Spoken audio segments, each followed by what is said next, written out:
So success isn't an accident. I found that out. Neither's having an accident. Well, that is true. I guess that's true. But isn't that crazy? It's not an accident. It doesn't just accidentally happen. Okay. We have to I guess there's a couple things involved, like hard work, perseverance, learning, studying, sacrifice, and most of all, you gotta love what you do.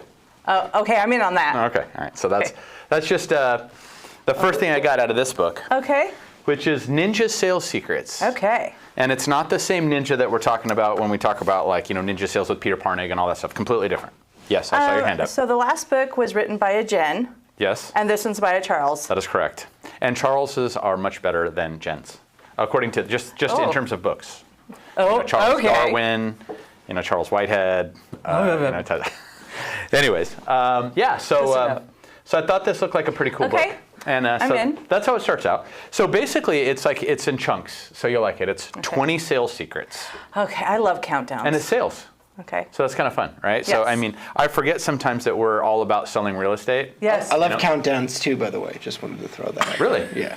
Oh, okay. You mean but from least to best or something like that? Okay. Yeah. All right. Well, that's good to know. That's good to know. But that comment I just told you, success is no accident, that was Pele, the soccer player. Yeah. That you guys remember who that is? Yeah. Well, a lot of people probably don't because we're on the older spectrum here in this call. I know. So anyways, all right. So shall we? Yeah. Hey, I wanted to welcome. We got some of our brand new agents on the call. I think that's super fun. Who do we got? We have Deontay, even has his camera on. Pretty impressive. Hey. Hello.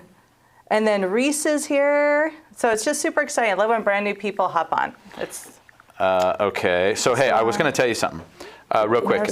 I talked to Ira last night. Okay, tell everyone again who Ira is. Okay, so Ira is from my 20-year personal trainer. He was Mr. Armed Forces, Mr. Marine. He's like 70 years old, but he looks like Conan the Barbarian. Yeah. And totally. He was talking to me last night about wanting to launch a fitness challenge inside of Coldwell Banker to get everybody ready for summer. And it would be part of the show, couple minutes here and there. Why am I feeling like I'm being triggered? What? So I thought it would be a great idea. So I told him I'm gonna have him come on next Monday. We're gonna do like a 30-day challenge or something like that. Okay. And he's gonna jump on the show. Challenge? Yeah, 30-day challenge. 15-day challenge. Okay. Oh, yeah, okay. Let's come on. Thank you, Sarah. No, why does it keep decreasing? Katie Gamble says she's in. Sarah says she's in. Gosh. But you know what? I'll tell you what. You can just. Shut your mouth. When we do the fitness stuff, you can go stand out in the hallway. I love the fitness stuff. I just don't want to have to not have somebody telling me to do my fitness. No, I think it's super fun. All right, so we're gonna do it. Thank you, Sarah. Thank you, Katie. Jenny. Brad, I'm totally down. All right, good. And all right, we're gonna do it. So we're gonna set up. I'm gonna have him on the call next Monday. Cool. But you got to be ready to go. Like we're gonna be ready to launch it. We're gonna be ready to run. Because I'm getting ready to go on a trip and stuff like that too. And I really want to make. Again, this is all about Chuck. Just so we're all aware. Michelle DuPont said I'm in. Isn't it always all about Chuck though? Yeah. What? You're just figuring this out? Yeah. What?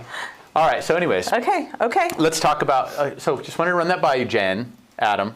All right. So we're gonna talk about doing it. So let's talk about sales secrets. Okay. Ninja sales secrets. So I thought it was going to be your typical sales book, which is a copy, a ripoff of every other How to Win Friends and Influence People book, which is what everybody does. But I liked some of this stuff in here, so I thought it would be good. Okay. Now, I just want to start out with saying this. I tweaked this book to be a little bit more about real estate. Okay. Because this book was built for people that are out there selling widgets and selling products and selling software and selling stuff like that. So I tried to twist this completely to real estate. So the first thing is, secret number one is that every customer needs a ninja hero. So it talks about, and I like this, and the way that he defined a hero is, when you think of Homeland Security, okay, what do you think they're doing? You think they're working behind the scenes, right? They're doing this thing over here and all this stuff's going on and they're protecting us and all that. Well, that's the opposite of being a real estate agent and what we need to do to be successful. So instead of us being a secret and working behind the scenes, when we are in conversations with our clients, when we are trying to land buyers, when we're doing all those sorts of things, we need to be giving our buyers and sellers a play-by-play recap of the hoops that we jump through and making sure that clients understand what we're doing and the things that we're doing for them. Right. And I liked it because I feel like a lot of you, me included, all of us that are in the real estate business, we're not as communicative as we should be. Right. We're not letting them know, hey, I read through the prelim and I didn't see anything. There was a couple little easements. Are you aware of this or that or whatever? They'll just skip right over it, never even mention the prelim. Right. I reviewed the escrow instructions today. You don't even share the fact that you review the escrow instructions. I advertised in Coldwell Banker Luxury, and you're not even telling them what that does or where it goes. So really, the number one thing about being a ninja hero is giving your clients a play-by-play and communicating everything that you do to them. And so if I'm showing property, hey, I just want to let you know I went into CB Buzz, our private Facebook group. I called 3 agents about listings that they have. I talked to this agent about one that's coming up. I called an agent from another company about this one that I heard he might have been coming up in Tuscany Hills. It's being a hero, being out front, giving them the play-by-play, fighting for them, going that extra mile, because customers don't even know you're doing it. Right. So how are you going to be a hero if they don't know what you're doing? Yeah. So it's almost like we're probably guilty of that, Jenny, inside this company. Yeah. Because if you guys knew, like everybody says, like I'm going to open a real estate company because you guys make it look so easy. It's not. Right. Behind the scenes, we're drinkers. I mean, all this different stuff because we have to be. I'm kidding. But well, I was just thinking about that because it's very important to still make your clients feel completely at ease and that you're not stressed out but you want them to know, oh, I'm doing all these things for you, but it's my pleasure. Right. Yeah. So basically just articulate the steps that you're going through. And the other thing I said, and I like this, and I think a lot of you guys like this, make a scene. If you're doing something good, make a scene. You know what? I called that air conditioning contractor, blah, blah, blah, blah, blah. He wanted this. I called another guy. I got it done for $300. Now I saved you $500, Mr. Seller, blah, blah. Like, make a scene. Be loud. Be boisterous about what you're doing and be a little bit dramatic about it so that they know what you're doing. So, so of course, letting them know what you're doing or what you did. And then the next thing is, these are the things I'm going to do next. So from here, I'm going to be setting up the, I'm going to help you find that here's 3 inspectors. We're going to set up that inspection. We're going to get the time. I'm going to call the seller. I'm going to do this. I'm going to do that. So just really about announcing your next moves as well. So what do you think about that? I thought that was number one. Pretty No, I think that's good because as you always say, the more information we give them, the less they're going to require as well. Right. And if you're on social media and you're looking for something to post, let people know the intricacies of the deals that you have going on.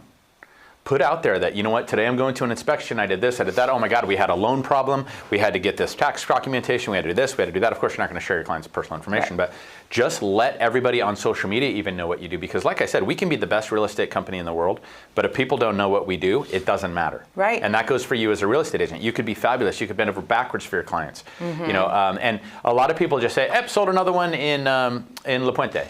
That's really great, but what's some more story about the things that you had to jump through to get that done? We went through 64 offers. We spent 14 hours doing it. We sent out 7 counters. We had to clear this up. We got somebody to remove the appraisal contingency. I did this, I did that, I did this, I did that. Then they know exactly how intelligent you are and what you're doing. So anyways, done with that piece, but I liked it. Number 2, approach each customer with the idea of helping him or her solve a problem, not of selling a product or service. So if you're talking to a client and you think they might have an interest in, hey, I want to get into an investment, or I want to do this, or I want to do that, well, great. Let's see what we can do to help you reach your investment goals. Let's see what we can do. Obviously you've outgrown your house. Let's see what we can do to help you get into something that's going to make you more happy, or that you're going to fit better, or finally has that master bedroom on the bottom floor for your mother-in-law, or whatever it may be. So instead of trying to sell them, help them solve their problems. So that was number 2. And that was a Brian Tracy quote. Remember, eat that frog and all. The next one was, and I thought you'd like this one, what can I do to earn your business? And I don't know why, but I'm thinking of a couple specific people on this call that I think that matches your personality type. If you know that you are in a competitive market and you are going up against other agents, or they have friends that are from other agencies, or whatever that may be, what can I do to earn your business? Let me know what I can do to earn your business. I'm prepared to do what I need to do, to get your business, and we can be successful together. But I need to know, what are you looking for in a real estate agent? Because I'm willing to do it. I'll bust my ass for you. I think personality-wise that worked for some people. Do you like that one? They're just going to be ready to go in with their all their, we'll say, scripts about commissions, because for sure. For sure. Sorry. All right. Sorry. What are you going to do? All right. So let's go to. You're going to love some of these next sections. Okay. And I do like this one. I think this applies to everybody too. Excuse me a minute. Can you mute me for a second? I'm copying the whole time. I don't know what happened. All right, I'm good. Don't get so excited. But I got excited because of number 3. You ready? Oh, yes. People will buy your passion before they will buy your products. Yes. So for anybody out there that knows this, if you talk to Jenny about Cold Banker, she's pretty excited about it because she's passionate about it. If you talk to me about investments, you're going to see me get pretty geeked out because I want to see everybody have passive income and all that sort of stuff. So you, as a real estate agent, need to share your passion before people are going to share your products. So if you don't have a genuine love for this business, I think people are going to figure it out. They do. Oh, they sense it. Well, just like when you have that commission breath, like you guys say, they can sense it a mile away, man. They sure can. And they're going to be so turned off. Even if they like you as a person, they're going to be turned off. So and I think you can find people that have commission breath. You know who they are. Yeah. You know? You could smell it a mile away. Isn't that the truth? So, and it doesn't smell good. So he gave an example, and he was talking about. Now again, he sells products and software. He doesn't sell. Right. He's a real estate. But he said, I'll never forget this. He said, I was in a coffee shop talking to this couple about getting their product for this business. Yet I was swinging my hands. I was excited. I was fired up. This is what we can do. This is what we can change. This is what we can make happen. He said, and at one point he goes, I was interrupted. Someone came up to me and said, excuse me. I don't know what you're selling, but I want some. Yeah. And I was like, oh, that's a pretty killer line. So, be excited, be enthusiastic, be passionate. And if you're not passionate about this business, maybe go find something you are passionate about. It doesn't have to be real estate. Yeah. It's not cut out for everybody. It's true. And so I thought the interruption was cool. And remember that passion is something felt, not described. So when you're talking to prospects, can they feel your passion for real estate? Can they feel your passion for whatever your product is, if you're a lender, whatever it may be? Yeah. Got to have that passion. Absolutely. So I like that one. Passion before products. Okay, so let's see what else we got. Number 4. You'll like this. Here's your list, Adam. 3 keys for success. This is the next secret. Okay. Number 1. Okay. Don't. The calendar. Not our calendar. Not our calendar, okay? So when you are working with a client, or when you are trying to become an amazing salesperson, give your calendar a complete give them a calendar that's a complete description of what they can expect throughout the transaction. Oh, for sure, yes. Because I think we're guilty of that. Oh, you know what? Hey, we got. So if you were to let them know, like, you have this many days for the seller to provide you with everything you need to know that's wrong with the property. Yes. The inspection period is X. The loan contingency removal is X. The all contingency removal is X. So it's just about telling them what they can expect daily, weekly, and monthly. So it really comes down to being a great salesperson, comes down to being an over-communicator. Yeah, I agree. And letting them know kind of what their expectations are going to be. So give them a time that you'll be available also. And you're going to hear me theme this for the rest of today. Because remember, successful salespeople are busy. So you need to say, I am available to talk to you, anytime you want, from 10 to 12. That's the best time to reach me, or whatever that might be. Right. So, and it's because you're busy. And you have to show that you're busy and prove that you're busy and let people know that you're busy. So we're going to talk about that too. So I thought that was a good one. So calendar, let them know what they can expect, over communicating. Number 2 is, and they love this, name dropping. And I wanted to talk to you about that. Yeah, what do you mean? So when they say name dropping, they're saying talk about other people that use your services. So they can be like, you know what, I have this couple, Bill and Nancy, they live over on Big Range, and we sold their house for them a couple of months ago, and they blah, blah, blah, blah, blah. Or I have this buyer that I'm working with right now, his name is Steve, he just got pre-qualified, and blah, blah, blah, blah, blah. So he's saying, like, constantly be referring to other clients that you have going on or ones that you had in the past, because it kind of builds that validation in yourself.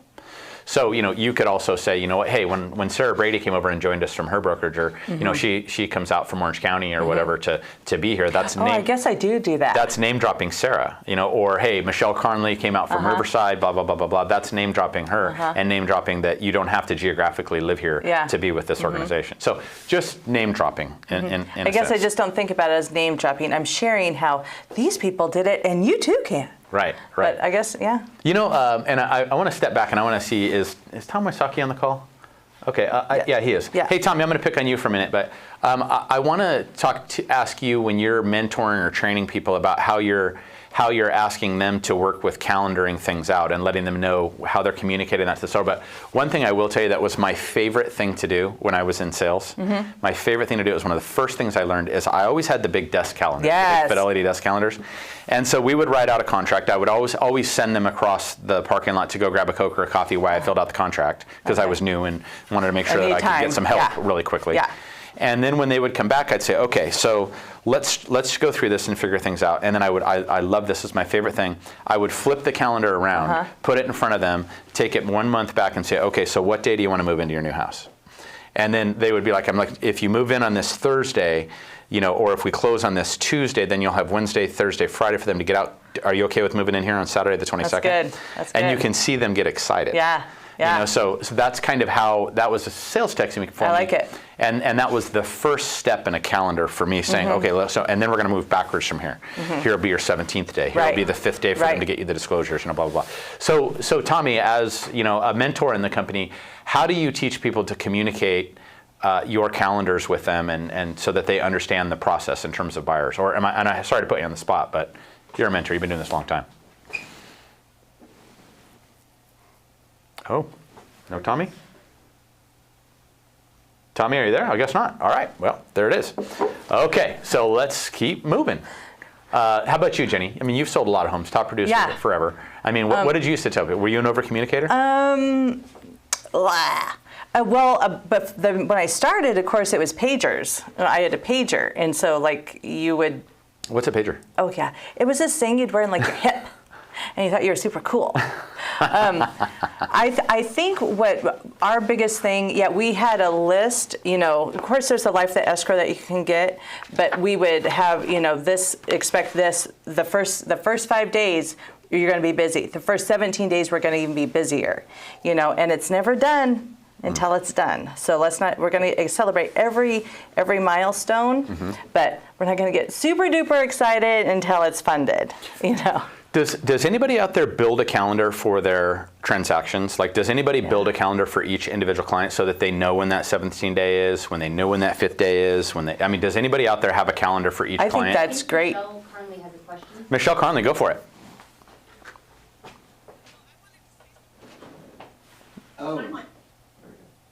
Sorry, Michelle, you're not coming through. Oh, that's probably why we couldn't hear Tom. No, he was not. Oh. Anyways, well, okay. Is it just her or is it? Try again. Okay, hey, can you try again, Michelle? Hello, can you hear me? Yes, now you can. Go for it. Okay, so on St. Patrick's Day, I just wanted to share this with you guys. I went on a listing appointment, and he had called me a couple days before and said, "Hey, I saw you just sold Kyla Paz in one day. I'm interviewing realtors. Can you come over on St. Patrick's Day and interview with us?" And I said, "Oh, of course." And he said, "We're hearing great things about you in the neighborhood." And I said, "Great, I can't wait to share them." So I got to the listing appointment. I showed my book that I just all the previous sign-in people from Kyla Paz. I said, "Look, I already have 100 people now looking for your house." Nice. And I said, "They call me the Riverwalk Queen, and they do for a reason." So I walk the thing, with flyers, postcards, flyers, whatever. I call my past people that I've sold 10 houses with last year. The clients inside here are also looking. They have family looking for homes inside Riverwalk. So every time a house comes available, I call Mohammed, I call Manish, I call all the people that are still waiting. And so I went through my whole pitch. And then at the end, she said, "Well, my kids are moving out of school, and that's when we want to be to our new Texas house in May 18th. They get out, I think, in May. 2 days later, they want to be done." So I said, "Let's take a look at the calendar. Let's just take a look." I said, "You got a 30-day escrow, right? Maybe somebody needs a 45-day escrow. So let's just count back 45 days." I said, "And then we're going to give you 3 extra days, for the move. And we can always put your house first, coming soon, with some pictures to tease everyone. I can put it on for 21 days. So if I'm counting 21 days and then your 45 days plus your 3 days," I said, after close, "that puts us exactly at putting your house on the market next weekend." Got it. And she said, "Oh my gosh." And I said, "Yeah, I'd like to get the sign up immediately, like next weekend. I'll need the contract signed. I can get everybody excited." So I said, "Your house looks Pinterest perfect already. I can get Jordan to come take some pictures. We can put it as coming soon as a teaser." And I said, I think your house has got the same value as the one I just sold for $811,000. So I said, I think the price and the value is there for your house as well. So, nice. And I said, they call me the queen of Riverwalk. So the wife turned to the husband and she said, I think we need to hire the queen. Ah, awesome. You know Great what I job. like? Pinterest perfect. Your Yeah, house I like is that too. Pinterest perfect. That's great. Well, thank you. Oh my God, it is. It's like it could be in a showroom, and this house could be in a magazine. I love it. And I love how you use the calendar with that. That's fabulous. And I want to jump on to Melissa Flanders too. So I was going to say, and I counted backwards. So all the other people that they, were interviewing, I'm sure they didn't take out the calendar and whip it and then count backwards like that. Makes it very real. The listing. Makes it very real. Well Yeah. done. Well done. Janie says she brings a planner calendar as a gift to her, as a giveaway to her appointments, and goes over the dates on a calendar. Yeah. Now, and then Melissa, you mentioned that you do a what's next email once escrows are open. Do you mind sharing a little bit about what that is?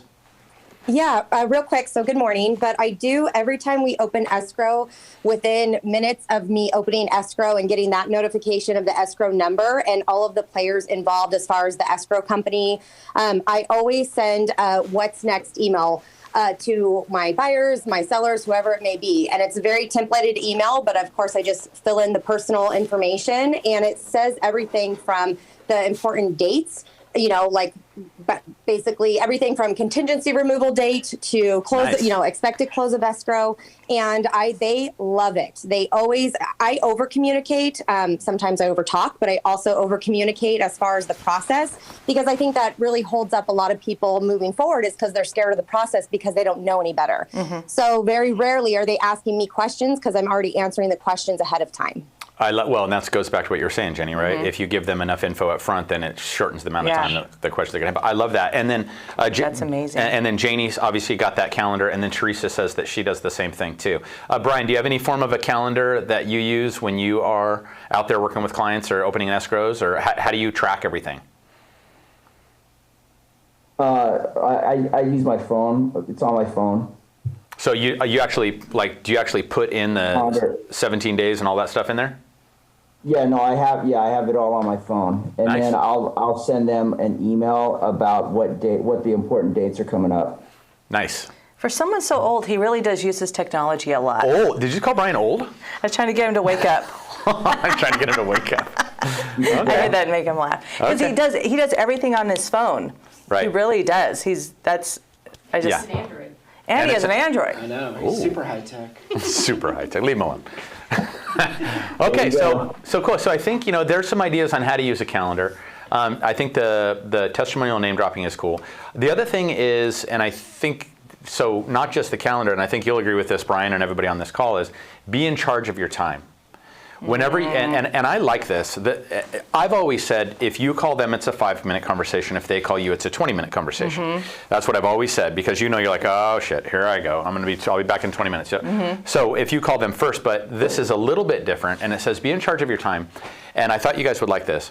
Whenever you talk to a client, a buyer or a seller, let them know that you only have a few minutes. Because if you say, hey, in about 5 minutes I have another call that should be coming in, or another call that if they don't call me I have to call them. So if you say only have a few minutes, also importantly, don't still be on there in 15 minutes, because it shows that you're lying. It makes it look like you're lying. So if you say I have some other calls I have to make, then that way you're being honest, and it's in about 3 to 5 minutes. Because one of the things that I have seen is there are time sucker clients, and there are people that will talk and talk and talk and talk, and I think you can get yourself out by saying, I do have another call that I have to make in 3 to 5 minutes or whatever. And then that way, and I'm not saying to cut your clients off or be rude and not listen to their needs or their problems, but there are a lot of people that just want to talk. Yes. And busy people that have 11 escrows going on don't have time for that. No, you don't. So and of course, they're going to find time, and you're going to build relationships doing that. Yes. But I thought being in charge of your time was a big one. So those are the 3 factors. Number 1, calendar, tell them what they can expect. Number 2, testimonials, meaning name drops. And number 3, be in charge of your own time. So I like that one. Good? Very good. Yes. All right. Here it comes. Here's one of my favorite things, guys, and you have to stick around. Don't take any calls. Don't tell me you got to take something in 3 to 5 minutes or whatever, okay? Because this part is great. Okay. And what it comes down to, and his section in this book is, what is the personality color of your customer? And we've talked about this before. Yes, this is huge. And I love this, because I want all of you guys to think who you are, and then I want you to think about some of the buyers and sellers that you have now and see which categories they drop into. So number one is the red. Most people know what the red personality is, but I want to go over that again. You need to go over it because there's a lot of new people on here, Okay. and we haven't done that in So probably in our 8 years. business plannings in the past, we did personality code tests and color code tests and all that sort of stuff to try to figure out not only who you are, but figure out who your clients are, because each person has different personality traits. And yes, they're dropping each personality into 4 buckets. Yeah. Okay, so the first bucket is red. And a red personality is, and I want you to think if you know anybody like this, okay? Number one, the red personality, they want to win. They usually drive a nice car. They usually have a nice watch, okay? And they cut to the chase. They're very bottom line, bottom line, bottom line. That's what I always think of first with a red. Okay, Bottom and- line. What is it? Don't dilly dally. Number, what you got. number So 3. Margaret? Yes. She was, but she was a blend of 2. But she was absolutely Really? mostly red, yeah. But you'll see when we get to the other colors. So a red is someone that will give you a firm handshake. They are also someone that will name drop, No, she doesn't do that. okay? And this is also somebody that will also always be on time. And they are a recognized leader in what they do. So again, so I want you to think about this, guys. So when I'm talking to a red, okay, they're going to want to win. They usually have nice cars and nice clothes. Firm handshakes, they're generally on time, and they're a recognized leader for what they do. So it's more of that leadership personality type. So, and for somebody like this, here you go. Here's the keys to know when you're working with a red. Compliments are a must, as well as acknowledging their accomplishments. Okay? It's something like, you know what? You were probably at the top of your class in high school, weren't you? Are you all feeling like Chuck's a red and we Chuck? never thought he Yeah, was I'm a not a red? red. Looks great on you. I'm not a red. I'm not a red. I didn't you think say so either that? until you said all this. Jacket looks great on him. When I, but Weren't you really good in school? me? Yeah. Weren't you a great athlete? Yeah, but academics, yeah, we know, whatever. But anyway, so compliments are a must. So I think what we're going to do is we're going to take all 57, 50, what are we at? With Facebook, we're sitting at about 80 people right now. So each one of you are going to pay me a compliment. We're going to start at the beginning with the first. No, I'm totally kidding. All right, so compliments are key. Acknowledging their accomplishments, and is big. Okay. Okay. Second is blue. Right. Okay, so we got the red. We know who that is. I would think, I could think of lots of personalities of reds. Okay, blue. They just want to have fun. Okay, and they absolutely cannot wait till the next party. And they're the type of person that will miss the appointment with you because they decided to take a trip to Vegas. Okay? Just want to have fun. Can't wait for the, basically you 30 years ago. I know. Okay, so It's so they just want to have sad. fun. They can't wait for the next party. 5 years ago. And they miss an appointment because of a trip to Vegas. They like to wear bright colors, and they do not want any details. I don't want to know any details because you're ruining my buzz. That's so true. Okay? You're ruining my buzz. Yeah. So that is a blue. Want to I have just told fun? Adam earlier. He's like, well, I can tell you all later. I said, don't explain it. Just do it. I don't care. Oh God, Yeah. I don't know about. But in real estate, you kind of have to pay attention to the details. Yes. Oh, yes. But I hate details. So No, yeah, so totally different. To get them to smile, you're halfway there. If you can get somebody who is a Okay. blue to smile, you're halfway there. And if you offer to take them for a drink or buy them lunch or whatever, they're gonna love it. That is a blue. Okay. Okay, so Interesting. red wants to win, blue wants to have fun. Okay. Right? A yellow, and I know of at least 2 people on this call that are yellows. They want everyone to win. And they love their friends and family. Okay, this is a yellow. They love animals. They love nature. And their favorite word is aw. Okay, so their favorite word is aw. I think Jenny's a yellow. I was 2 points away from being a blue, I think is what Now they're not yeah. afraid to cry, You're too. green. Okay. They're not afraid to cry, which you have cried on the Monday Motivations. Oh. Okay. They use both hands to shake. Uh, And they're huggers. yep, that's me. They're huggers, okay? And they really don't care about competition. Yep. And they like to wear earth tones and maybe sandals. And they also want to recycle and save the planet. Okay, so then again, these are generalizations, but Okay. they want everybody to win. They love their friends and family. They love animals, especially female dogs. Their favorite word is aw. They're not afraid to cry. Use both hands to shake. They're huggers, and they're not really that competitive. Okay. Yeah, that's me. So if you are working with a yellow, you have to ask what they're passionate about, and show interest in their family, show interest in their pets, show interest in what they love, Okay. and that is a yellow. So Okay.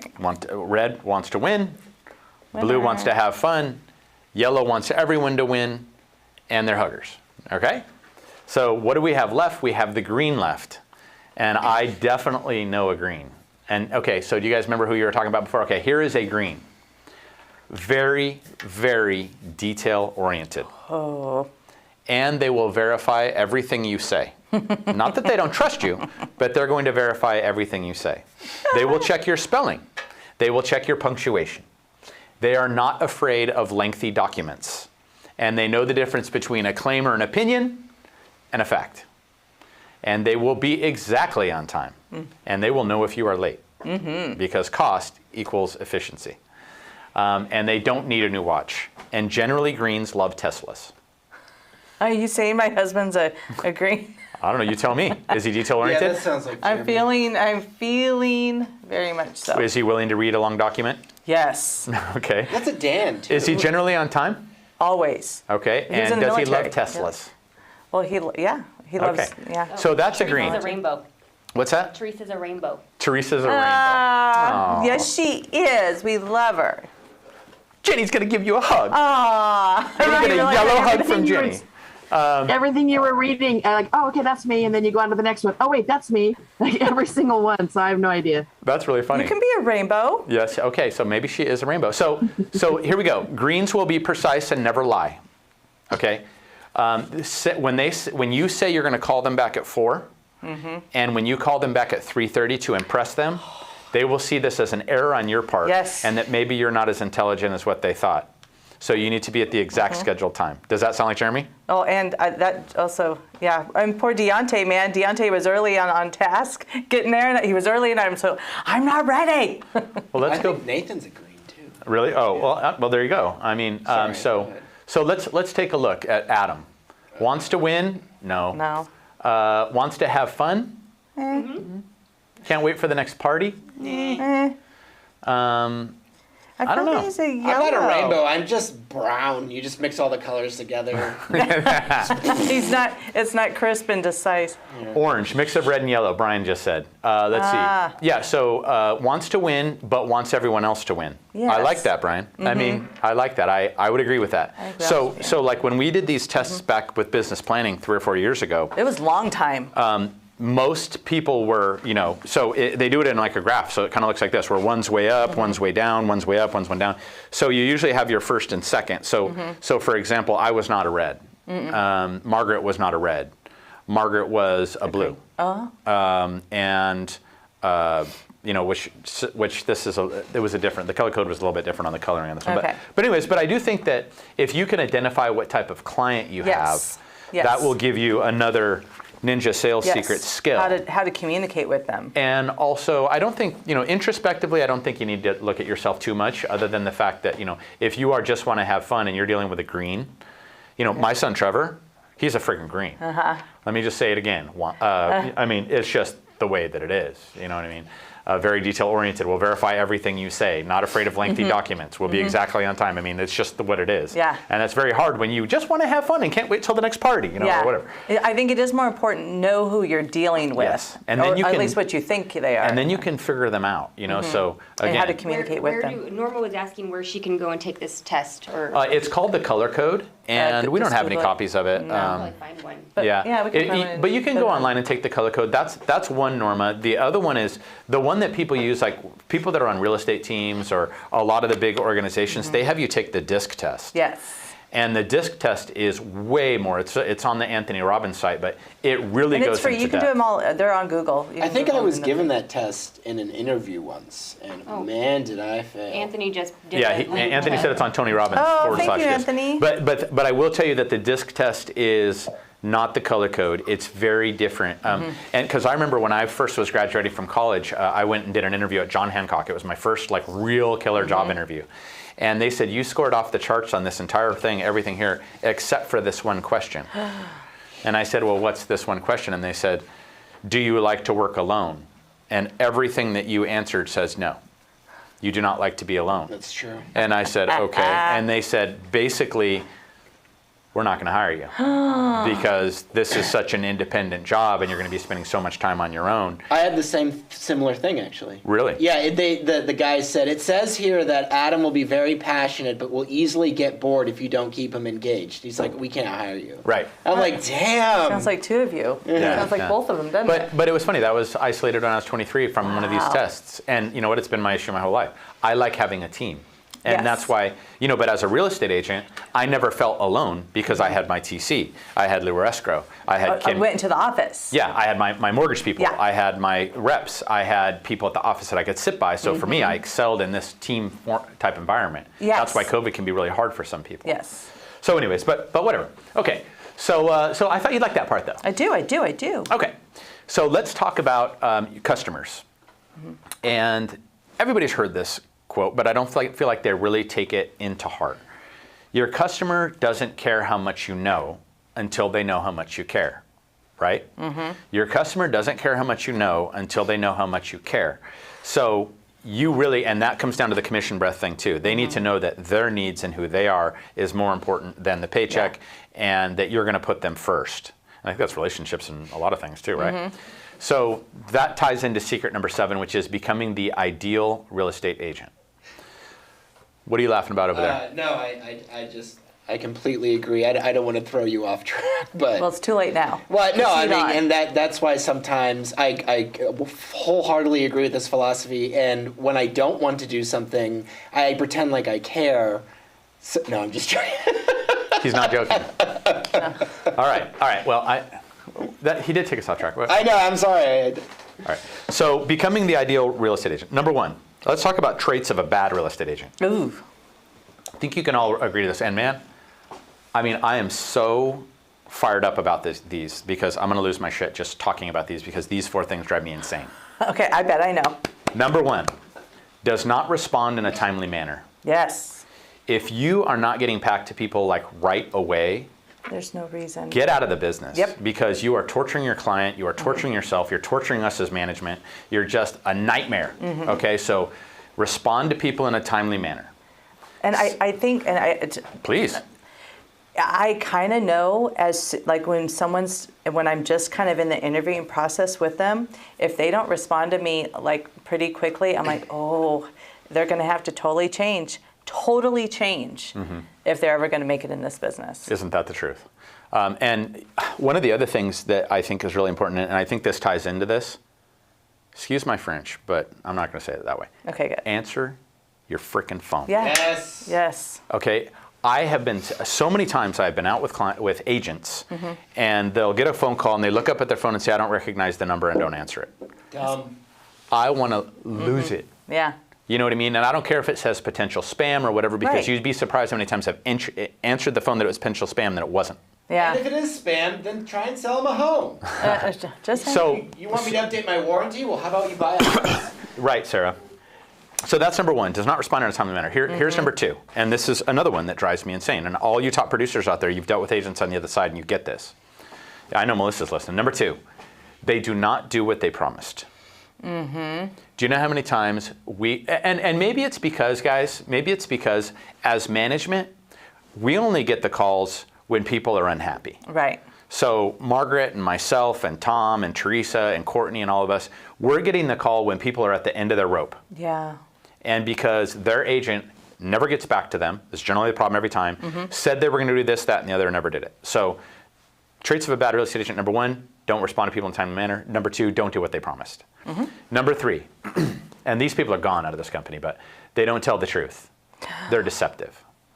And we have seen that in our lifetime as real estate agents, that we have had to let people go because they're not truthful. They're so fired up thinking it's going to blow the deal. And as far as I'm concerned, hiding something in a transaction is the same as being a liar. Yeah. And being deceptive. Yep. Not telling them that that the buyer got turned down from their loan and had to take that loan somewhere else. Not telling them that the buyer agents do this too. They'll submit an offer without telling the listing agent that they have another house to sell. Ugh. It happens all the time. I'm sure you've seen it, Brian. I'm sure you guys out there have seen it. So not telling the truth and being deceptive is the next trait of a bad real estate agent. Disclose. And number 4, they have not taken the time to become knowledgeable in the real estate business. They are people that don't come on these calls, that are not coming to the prospecting masteries, that were not trained well by a mentor, that don't come to the training classes, that don't zoom into things, and they just don't know what they're doing, and they're pretending they do. Yeah. And that is harming them and their clients. So true. So the 4 bad traits: timely manner, not getting back in timely manner, not doing what they promise, being deceptive, and not being knowledgeable. But the good part is becoming the ideal real estate agent is exactly the opposite. Okay. Getting back to people, timely, quickly answering your phone. Number 2, doing what you promise. If you don't think you can get it done, don't promise it. Yeah. You know what I mean? I'm going to try to do the best I can. Okay, that's one thing. And then something happens and you can't, that's fine. But don't tell people, I'm going to get you that today, and then you don't do it. That's when I think it's okay to say try, Sonia. I think that's okay, because you're going to do your very best. I'm going to do my best. Yeah, but if I'm out showing property and I end up being stuck out there for 4 hours and I couldn't get it back in time, I understand. And if I'm out in wine country, I may not have cell. Right. Number 3, always tell the truth. Nora Street said this real early. I heard her talking to an agent that was a pain in our ass. Always tell the truth. It's easier to remember. So Jeremy tells us. Always tell the truth. It's easier to remember. It's so true. It's so true. Uh-oh. I just got a text from somebody yelling at me from the thing. Am I getting out of hand? Oh, okay. And number 4, know your business. Know the business. And one of the things I do want to say about knowing the business is don't get caught up, though, in learning the contracts and the disclosures and all this stuff before you start working with clients. There are so many people that spend 6-7 months paralyzed with fear because they want to learn the contracts or this or that before they ever want to work with a client. The best way for you to learn, go get a buyer. Go get a buyer, one time. And hey, you who just texted me, who was on this call, explain. All right. Yeah, I'm ready. Let me sit back and relax. Tell me what's going on. So that was number 7. What's happening? I don't know. We'll see. We'll see when she gets back to me. Number 8. Is she on the call? Hang on. Let me make sure that this is not complaining I'm about. stressed out. Yeah, maybe you just made someone else mad for unrelated reasons. All right. So secret number 8, the psychology of making decisions. Okay. So this is sales in a nutshell, and I think you'll like this.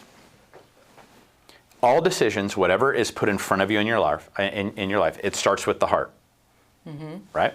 So it starts right here, like, oh my God, that is so cool. It's so shiny and exciting and feels so good, and blah, blah, blah. And then it goes from the heart up to the brain. Okay. And the brain says no. Always says no. It shuts down your desires, and it sees ingredients in black and white, right? Like, this is not good for you, this is good for you, this is this is that. And then the third thing is the gut. So the gut is the part that knows, will this decision come back to haunt us later? So decisions begin with emotions. It goes to your head and says no, and then it goes down to your gut and says, is this something that's going to haunt us later? Okay. So when you're in sales, it says that you should start out with emotions, like, hey, the emotional sell, and then move on to the facts, and then let them know that, hey, by writing this offer, you have 17 days to get inspections. There is no risk. So this is a great house. This is why it's a great house. Yeah. There's no risk. Yeah. So I thought that applied pretty well to real estate. Yes. I like it. So when you are communicating with buyers or communicating with sellers, you're going to start with the same thing. Emotion, facts and figures. This is why it's good. So I like that. So that's the psychology of making decisions. And they can call it the psychology of making decisions, but it's the psychology of sales. You know. So any questions or comments about that? I mean, do you? I think that is huge. All right, so Sonia, it looks like you've been making a couple notes. Any comments on anything that we've hit on so far that you would like to cover? Or she's making notes about Jenny. You might be muted, Sonia. You're still muted. And Sonia is our head coach. It's just in case we got a few people on the call that are new. Yes, she is our head coach for our organization here, yes. Executive coach. Still muted, Sonia. Yeah, good morning, everybody. Morning. Yeah, I've got a page full of good stuff here. I think Let's hear when it. you started out, Let's hear it. Oh, well, when you started out with a color code, that just goes right into a lot of the things we work with in coaching. Only I go more towards the Tony Robbins Disc. the 6 human needs. So you understand if you're dealing with somebody who needs certainty or uncertainty, if they need significance, connection, are they one that needs to have growth so they're involved in it totally, or do they need to contribution? So very similar, a little bit different, but I know several of the agents who are now using that in looking at their clients, and am I looking with somebody who needs connection? If they need connection, I call them consistently, just giving them update. If they need significance, then I let them be more in the decision, or they should be in the decision making, but I really make it a point for it. So it's powerful. It really can change how you deal with your clients, and it can make it go so much easier, especially if you're a person who likes variety, uncertainty, more of the blue person, and you're dealing with a green person who is an engineer who wants those details, wants to be verified, make sure everything's the truth. You two can clash tremendously because you're going, yeah, it's all good, don't worry about it. And he's going saying, no, I want the details. I want to know what's going on. So Sonia, I thought that was powerful. Yeah. I have to agree with you because I swear on my life, whenever I would meet somebody and they were an engineer, I did not want to work with them. It's so hard. I did not. I agree with you. And literally I'd meet them and then they would shake, because my dad's an engineer. They would shake my hand. They would tell me they're an aerospace engineer. And I knew that this was going to be the most brutal transaction in my life. Not because they make it difficult, but because my personality doesn't work well with that type. So I have to back you on that play. That is correct. 100%. So keep going. So I didn't mean to interrupt you. Keep going. Yeah, no, well, I'm married to an engineer and he's totally green, 100%. I mean, it just drives me out of we just have some real good discussion. But then, as you went on discussing the customers, bad real estate, good real estate, a lot of that is just really common sense. Show up, communicate, be there for your clients. It's not about you, it's about them. The one thing I do find that I'm running into, a lot of real estate agents seem to think it's a we process, that we are making the decisions, that I am the one that's telling them what to do as the real estate agent. And that can get you in trouble. You really want them to make their own decisions. And it's their, I'll get back to my client and see what the client wants, not we are making a decision. So there's different things. I'm not sure why I brought that up, but because Sonia, those agents are a pain in the ass to work with too. You ask them, hey, could you ask the seller? Oh no, we're not going to do that. Yeah. No. Yeah. I need you to ask the seller if they would allow us to close 2 days later. So I agree with you on that too. Well, go ahead, keep going. Or I know it right. I know everything. I know what they need to do. I'm making the decisions for them because I've been through this so many times, and that can get you in trouble too because you're not dealing what they really want. Where are they going? You're assuming. The assumption word again gets you in trouble. So I don't know.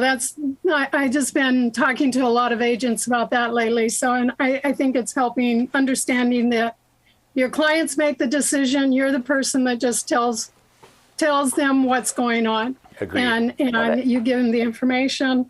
I can think of those agents that I've worked with in my career that make the decisions for their clients that I want to literally throttle. Yeah.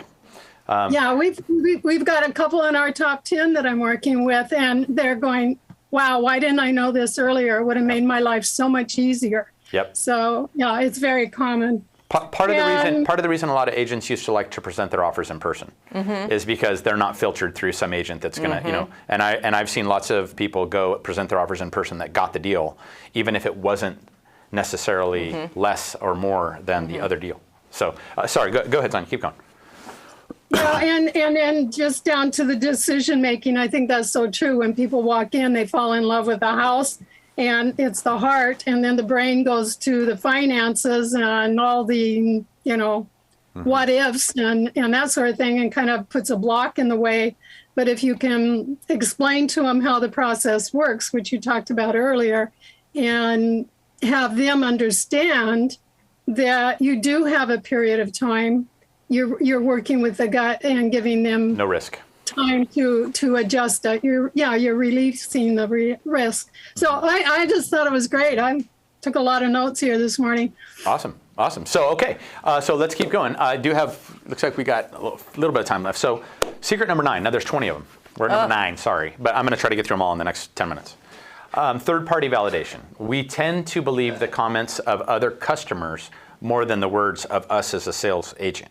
So I do like that, and when Jennifer puts on Testimonial Friday or whatever it may be, don't forget that your clients can validate you more than you can do yourself. And the one thing that I used to always rely on, and I think you guys should be maybe even asking for help from your lender, whether it's Brett Murray or Kim or Sherry or whatever, is a lot of the validation used to come from my lender.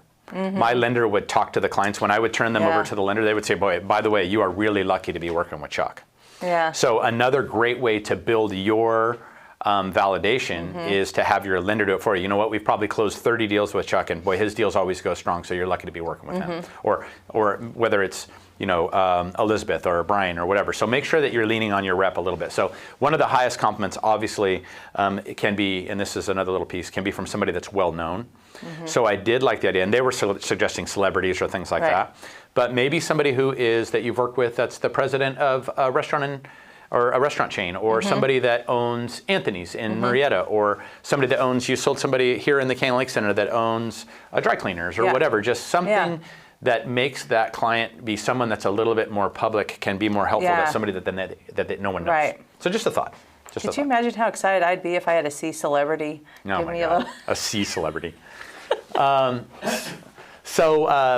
Real quick, well, this kind of goes back to the last one, but identifying your ideal customer. So we talked about the ideal agent. Now we're going to talk about you identifying the ideal customer. Okay. And I do believe you can will this stuff into the universe. So describe me the ideal customer. So for us, describe us the ideal agent that would want to join the company, right? So let's first talk about how about the wrong customer. Number one, someone that takes up your time and never buys. This is the wrong customer, the wrong buyer or seller. Somebody who takes up your time and never sells, or somebody that never buys. Someone else, someone that complains all the time. This is the clients we don't want. Adam. Number three, someone that has no knowledge of real estate. There can be tough, and yet they think they do. That's the worst, especially now with the internet. My favorite is the guy that has an uncle that has their real estate license that never sold anything. Yeah. You know you're screwed. Yeah. My uncle, he used to work for Coldwell Banker. Well, I looked him up, he never sold anything. You have to be patient, super patient with them. Here's number four, someone who has no money or very little money and wants a discount. So those are the four people that are the wrong customer. Someone that takes up your time and never buys, someone that complains all the time, someone that has no knowledge of real estate but thinks they do, and someone who has no money and wants a discount. So now we have to flip it. Yikes. We want somebody that is bottom line, knows what they want and goes and gets it. Number two, someone that is positive all the time. Number three, someone that has some knowledge of real estate because they bought or sold before, which is nice. And number four, someone who has a little bit of money and knows your value. Yes. So if you put that in the universe, I want somebody that's not going to waste my time, somebody that's positive, someone that knows enough about real estate to know that I know what I'm talking about, and someone that has a little bit of money and knows your value. Yeah. So that was just the kind of client that we need to will out into the universe. See, the next one is diagnosis before prognosis. So talks about treating your client as a doctor treats a patient. Okay. So doctors are busy, right? Yes. And you're going to sit in the waiting room for God knows how long. Then you're going to go in the treatment room. You're going to sit in there for God knows how long. And then eventually they're going to come in, right? Yeah, for 2 minutes. But when they do that, you feel that there's an expert there. Yes, this is true. And the reason you feel there's an expert there is because there was a lobby full of people. There was, you had to wait. You could see him running by to different rooms this whole time, or she. So basically, doctors are busy. They examine you. They determine the treatment, and they provide options. That's basically what they do. So as a real estate person, we're busy. We're going to examine their situation. We're going to determine what we need to do to help get them there, and we're going to give them some options. So I liked what they said here. Remember to repeat what you hear from your customers, your buyers or sellers, when you're talking to them in a doctor's tone. Okay, so you're getting the relief you're looking for from the current products you use today. Now, let's see if we can get something that's better. So this is kind of, again, this was a product, right? We're not going to get time to transfer this into real estate, but reiterating what people want in a very firm voice is important because they're going to say, yes, that's exactly what I want. And now you and I have communicated that. So that's a little they feel heard. Doctor treatment. I don't think I need to say this one, but the most important person to your customer is themselves. Okay. Right. So you write down their name, use it often in conversation. This is one little piece you stole from How to Win Friends. At the end of the conversation, state that they're important. You know what, Bill? I look forward to our next phone call. Bill, use their name, say it, repeat it, live it. And probably the same with you with interviews, for all you guys with sellers, with buyers, with whatever. And what is important is what you can do for them, not what they can do for you. So just make sure that you make those customers feel important. And remember the power of a thank you card. I think that has been lost. So sending it the day after you meet, the first time you meet. Yes. I still get one occasionally. And when I do, I'm like, this person is a friggin' hero. Yeah. Do you agree? You know, it was great meeting you at Starbucks. Thanks for talking to me about insurance or this or that or whatever. If you ever need anything, here's my card. Let me know. And I automatically am like, you're my friend. Yep. As an RN, that's how we take verbal orders from the MD. Repeat them aloud, then write them in a chart. I like that, the date and time. I like that. Thank you for sharing that. Okay, so a couple more. Just a couple quotes. God gave you 84,600 seconds today. Have you used them to say thank you enough? Oh. Remember, see, there it is. There she is. I am yellow. Oh. I'm yellow. I'm yellow. That's the person I'm talking about. Remember that thank you means I appreciate your comments. Yeah. You know what, Jenny? Thank you. I appreciate you. Thank you. I appreciate you Thank as you, well. Jen. I appreciate you. Adam? Yeah. Thank you, buddy. I appreciate you. Remember that means I appreciate you. Thank you. Thank you is a great way to say you're right. And thank you, Bill, you're a very smart man. Okay? Secret number 15. I skipped a few. That's exactly why I'm here. So when someone has an issue, or when someone complains, or you have a problem in a transaction, okay, to say, sir, that is exactly why you hired me and why I am here. Jenny, that's why you hired me, that's why I'm here. So they expect you to be defensive when there's a problem. Right. And you just say, I'm here to deal with certain problems. That's why you hired me. That's why you pay me.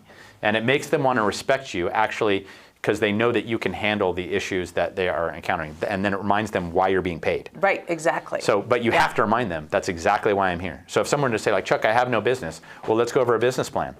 You know, it's exactly why I'm here. Yeah. Let's look at your business plan. Let's go to sales mastery. Here's confidence. Ready?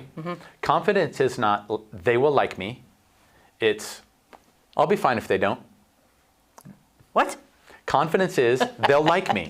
Confidence is not, they're going to like me. Confidence instead is, it'll be fine if they don't. You're not going to win over everybody. Yeah. And you just got to accept it. You know what? That guy didn't work for me. How many people have you interviewed that were like, good riddance? Yeah. You don't even walk them through the office because you know, like, it's not going to work. It's the truth.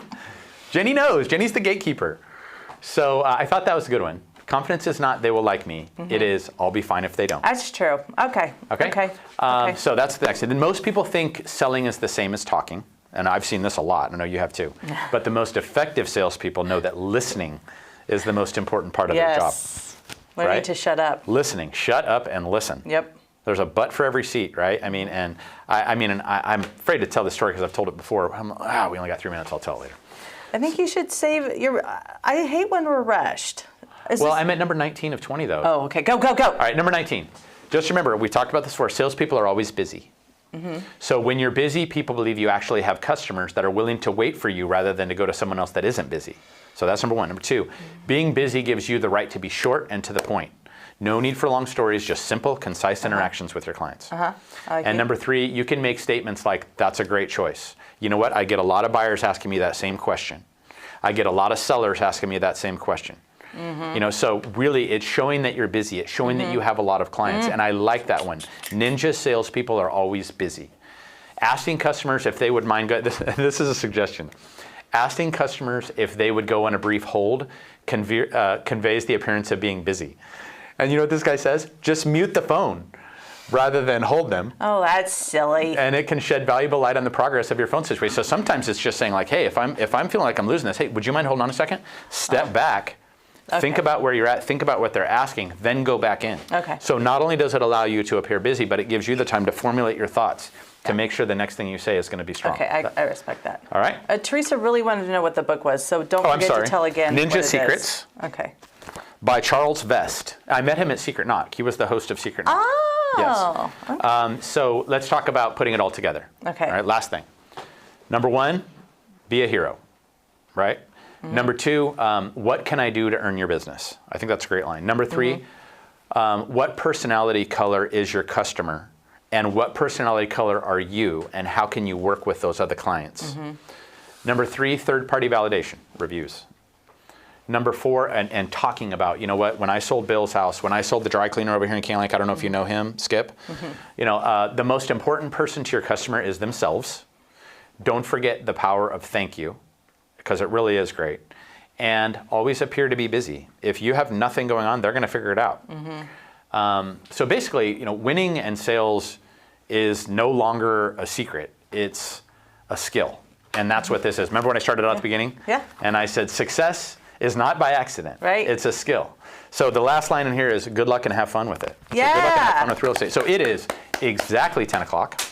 And it is time to hand it over to our wonderful rainbow colored Teresa. Yes. And Teresa is going to share. And so Teresa, how many listings did we take last week? I know you said the week before we had 36, which was great. And then there was 15 this on the week, call. How are we doing this week? 39. 39. Okay, so here we go. We're back. Here's why this is important for you guys, because when I checked our inventory, we have 303 agents. When I checked our inventory in January, we only had 45. As a company, and we were number one in all of this valley, all the way out from Hemet to Temecula out to Corona. Wow. So now we're getting 36 last week, Teresa, right? And 39 this week. So here they come. Great job, guys. Here they come. So Yeah. thank you, Yeah. Teresa. I Awesome. appreciate Thank you.